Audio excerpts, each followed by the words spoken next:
Hello folks, welcome to a new video. Today I'm going to be running through my top 5 games from Jason Glover, the designer of Grey Gnome Games. He creates a lot of very accessible solo games and is in no small part the reason why I got into solo gaming. I am the lone adventurer. Thank you very much for stumbling your way upon my channel. If you enjoy this video, like, subscribe, all of that stuff. Let's get going. So this is number 5, coming in at number 5, at which point I should probably point out that I only have 5 Grey Gnome games. There are others available, but these are the ones I have. So at number 5 is the only roll and write in this top 5. It's the only game that isn't primarily card based, but you can get this game from P&P Arcade and print out one sheet. You can print out the rules as well, or you can look at those on a screen and you are ready to go. And this is a game that offers a surprisingly complete exploration experience in just one sheet. Now, it's based on a game called Pencils and Powers by Mark Jindra. That is a game, I should point out, that you can get for free on Board Game Geek. I'll pop a link to my playthrough of that in the description down below. But this is Doom Realm. Uses largely the same structure and mechanic, but with a sort of a Jason Glover stylistic twist on top. So there's 2 adventures you can play. This one is the Goblins and the Sleeping Dragon. I have not played that one yet. I keep meaning to get to it on the channel, but haven't got round to it yet.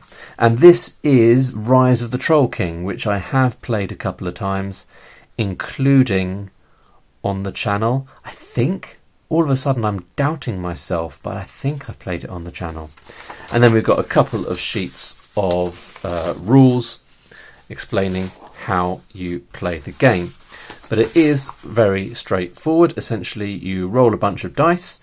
You use those dice to either move around the map, or to fight enemies, or to gain loot.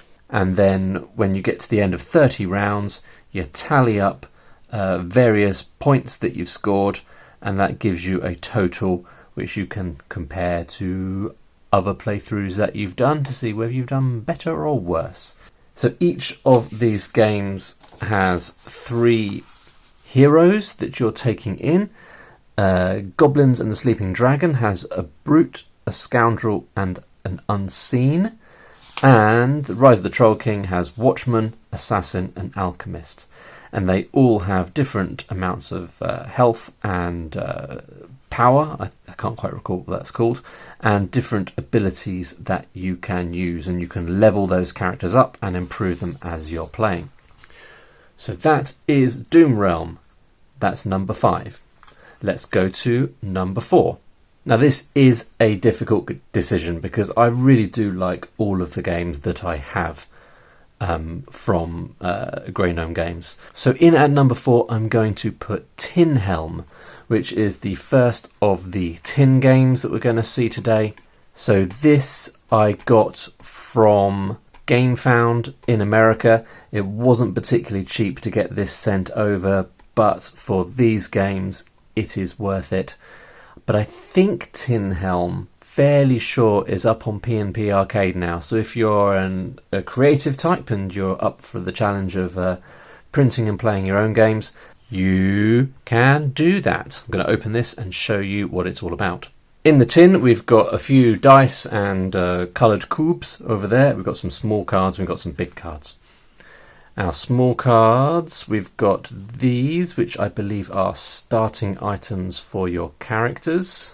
We've got a loot deck of various bits and pieces you can find along the way. All of these decks are quite modestly sized in order to fit it in the tin, but the upside of that is you get a remarkably complete experience that doesn't take up a whole lot of room. We've got an enemy deck of enemies you will encounter.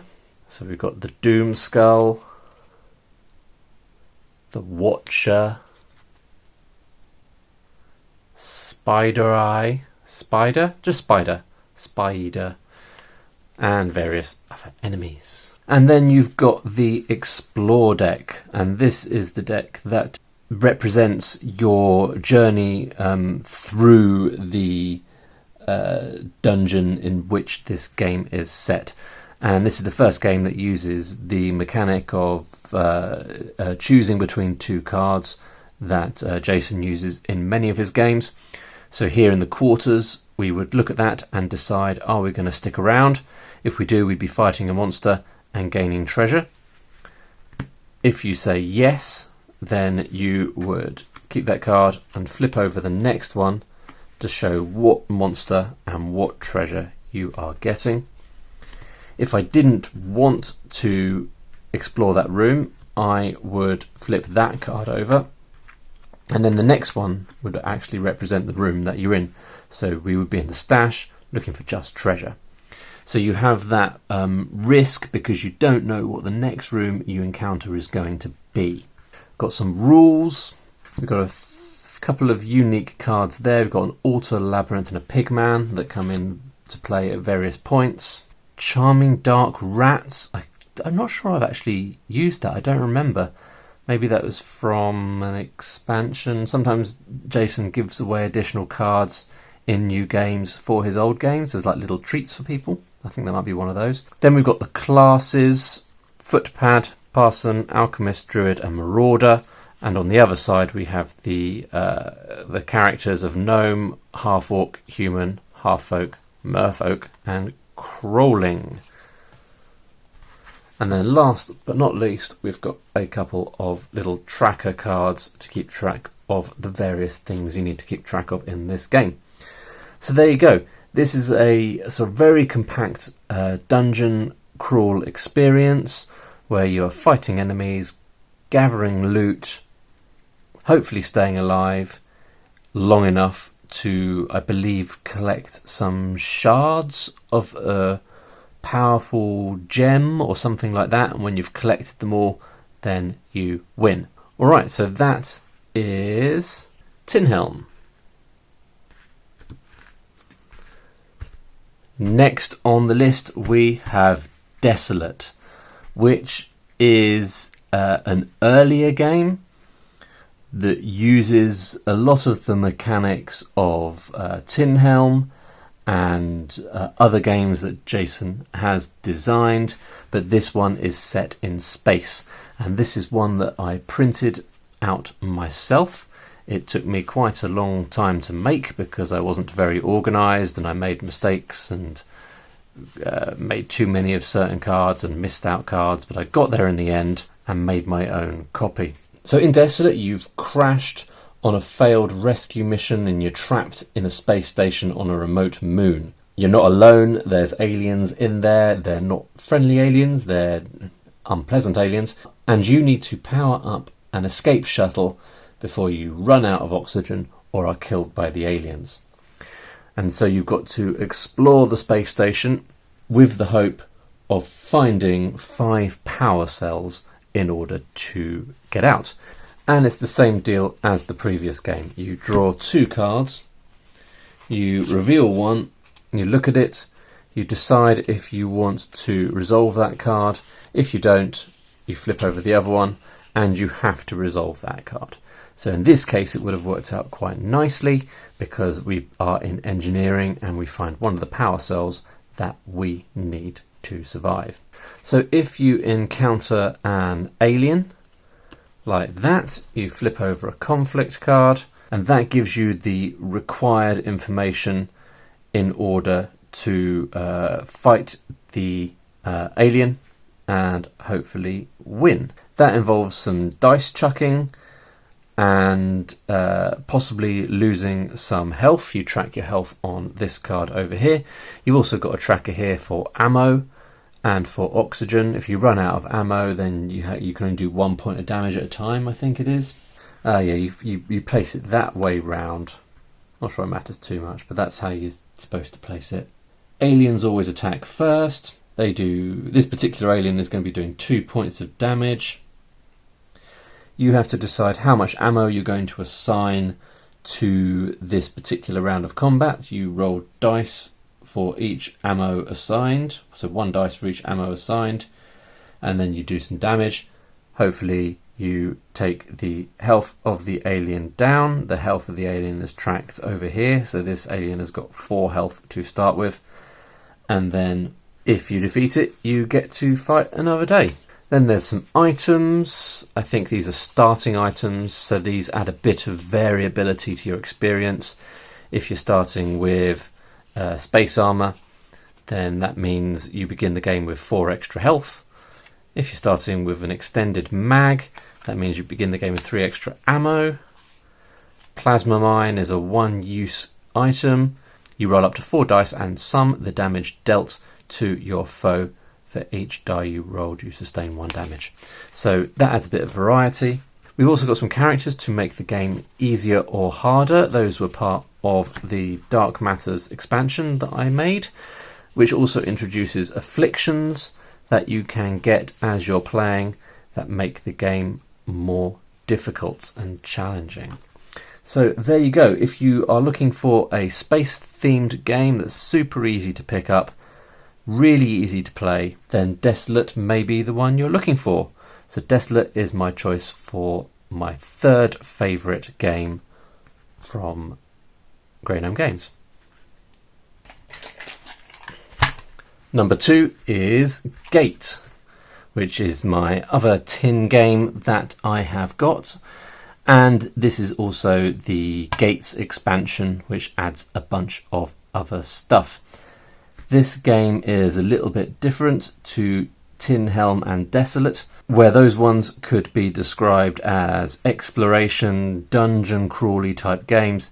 This is a tower defense game. So you have a series of buildings, a town that you are defending, and if you're overrun by the enemy, then you lose.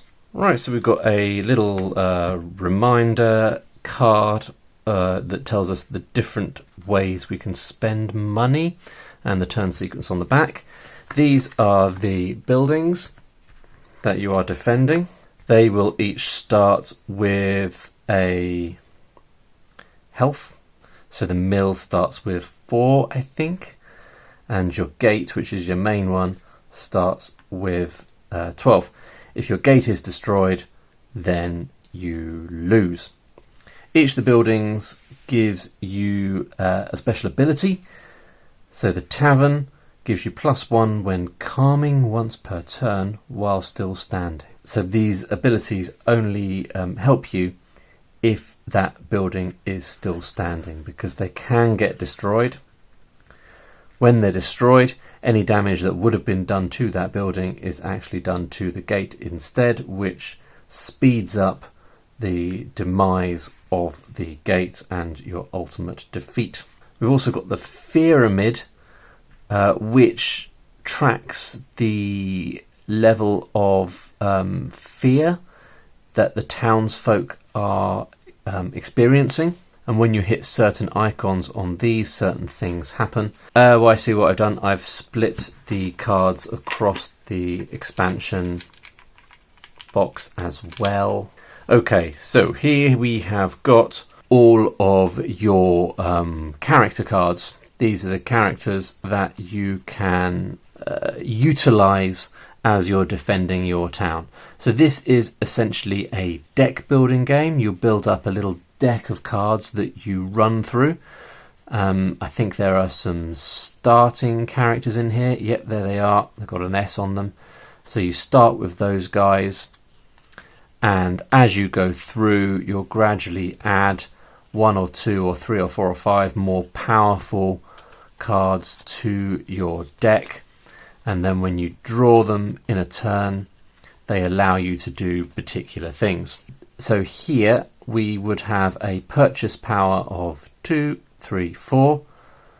We would have, I think it's a repair of 1, 2, 3. Then the next symbol is about fighting monsters. No. The next symbol is about calming the town, so that's about reducing the level of fear as represented on the pyramid. And then the bottom symbol is for attack, for attacking monsters. And some of them have special abilities as well. Because you'll be facing 1, 2, 3 waves of monsters, and if you're playing with the expansion you also have the final boss of Zogar, and the monsters have a health and a damage that they might do to the buildings, and also a fear effect, so they increase the score on the pyramid, increasing the amount of fear that the townsfolk are experiencing. And then when you get to the end, you fight Zogar, which is quite tricky. There's also some barricades that you can build in front of your buildings, and there is some super special characters that are trickier to acquire.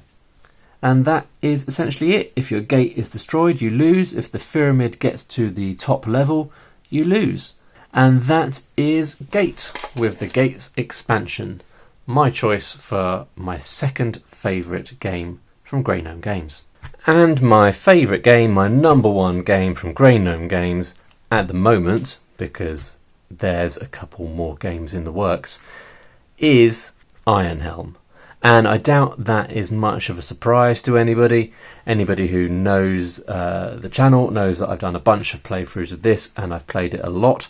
And you can see just by the sheer amount of cards that I have printed and made that this is a game that I'm rather invested in.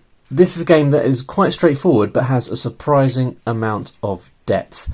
It's got a similar mechanic to Desolate and Tin Helm in that you pick a card, you have a look at what it does, and you say, shall I draw another card or shall I deal with this card? So in this case it's a skirmish and I would have to have a fight. Now if I didn't want to do that, I could scrap that and take another card, but that one you would have to deal with. And it's actually another skirmish, which is perfect, because if you draw the card first, you have to do the top bit. If you draw the card second, you have to do the second bit, which makes the fight more challenging. And so there is an added risk there of making that choice. Apparently I've got all the skirmishes at the top. Let me give them the little shuffle. So if we drew... Unbelievable. There's not that many skirmishes in here. So there we go. We've drawn a Mushroom Grove, which gives us an additional ration. If we found it second, it would give us 2 rations. Maybe I don't need any rations right now, so I flip over another card, and it's a clearing, which means we draw a plot card. And that's a good thing, because plot cards allow you to progress towards fighting the final boss. So these here are the final bosses. We've got the Lich, the Naga, the Lurker. Those are the 3 base bosses. Then we've got our characters that we can potentially play. I haven't played Oslo before, but let's have a look at Oslo. So Oslo's got 17 health. He's got 10 energy, which is used to fight. He's got an encumbrance of 12, so he can carry 12 worth of stuff, and he starts with 1 ration and 2 gold. So you pick one of those guys. You get certain trappings. Where are my trappings? So you get certain starting items, like maybe a battle axe and some robes, or a dagger and a shield, a wool cloak and a trophy. And you also get some skills. So you might get herbalism and divinity, or alchemy and fortitude. So immediately with that skill and item combo, you get a starting situation which is different to other games that you have played with different characters. So that's cool. Then once you've picked your character, you will go off into the abyss and you'll move through various levels. I'm trying to find my level tracking card. It's in here somewhere. But you have to go through 5 levels, and at some point during those 5 levels you have to have a certain number of plot cards that you encounter with a certain number of eyes. So if we encountered those 4 plot cards, 1, 2, 3, 4, 5, 6, 7, 8, we would have 8. And then if we had 2 more, then I think it's 10. Don't quote me on that. I can't quite remember off the top of my head. Then it triggers the end of the game. You work out which boss you're going to fight, and you have the final battle. You also got a deck of enemies that you'll have to face as you are making your way through the different levels of the dungeon towards the boss. You've got your zombies, undead, archers, wolves, cave trolls, consuming mass, undead warriors, orcs, all that sort of thing. Some of them have special abilities or particular gameplay tweaks. Like the Orc Warrior, you may avoid this conflict by spending 2 gold. You actually get gold if you defeat the Orc Warrior. You've got different enemy types. We've got 3 different symbols here that represent the types of enemies, and they correspond to the bosses. So if you defeat a greater number of enemies with this symbol, then you would eventually face the lurker enemy, the boss at the end. That's how you work out which boss you end up fighting. We've also got different potions that you can collect. There's a whole deck of potions.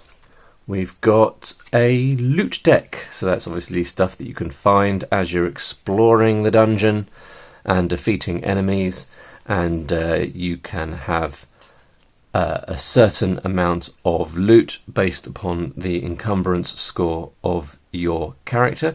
So Oslo here can carry up to 12 worth of loot. So if he was just carrying loot with a weight of 1, he could carry 12 of those things, but obviously some of them weigh more, so the scale armour counts for 3 points of encumbrance. And loot can be pretty pivotal in terms of being successful in your adventuring. So that is a general overview. It's a game that gives you the full dungeon delving experience of having characters, fighting enemies, gaining loot in a very succinct, tight package. It's probably the ultimate use of Jason's draw one, make a choice, action or discard mechanic. And having this dungeon deck gives the game real focus. You always know what you're doing, really. You're basically just doing what it says on the card in front of you. And it plays very quickly, so you can have the experience in probably 25 to 30 minutes and have a full dungeon delving, adventuring experience. Now the game does go a bit further. There's other stuff that you can get. I've already introduced the Loot and Lore expansion into my card decks here, so they're already bolstered by those cards. You also get the Lonely Troll, which is a location you can visit between adventures to do various actions. And you also have the adventure packs, and these are second level and third level adventures that you can take your character on if you survive the base game adventure. So it adds a bit of variety and a bit of depth in that you can sort of create a mini campaign of 3 linked adventures using the same character. So each adventure deck comes with a face card like this that gives you a little introductory text, along with some instructions as to how you have to adjust the normal decks to allow you to explore the crystal caverns in this instance. Each one comes with a boss. So you've got a new boss that you can fight, and that's cool. They might come with new plot cards that you introduce into the plot card deck to add some variety there. What we've got here, some additional loot cards that you can mix in, and some additional enemies that you can mix in. So you're finding different loot, facing different enemies as you are progressing through the different adventure. We've got some other ones here. We've got the Warren of Despair, where you're facing the Cyclops, Frost Mimics, Grunkles, Blinks. Then we've got Galnok's Labyrinth, where we are facing Galnok, some kind of scary Minotaur type character. And we've got the Blackened Burrow, where you're facing the Hive Mother.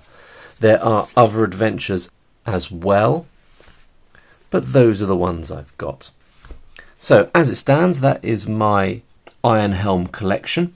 There are a few more bits and pieces that I'm going to be printing out soon and making. My intention is to have everything that I can get my hands on.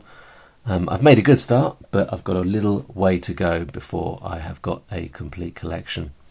And there you have it, folks. Iron Helm is my #1 game of the 5 games that I've played so far from Grey Gnome Games. No doubt there is a chance that it will be knocked off the top spot when Underquest comes out. Underquest is a more ambitious game that Jason has been working on for quite some time. Anywho, that's my #1. Hope you enjoyed that, folks. If you want to check out playthroughs of any of those games, I'll pop a link to one up in the corner of the screen now for Tin Helm, and there'll be links for all of the games, or at least the ones I've played. I think I've played them all, down in the description below. Hope you found that interesting, and I will see you in another video soon. Bye for now.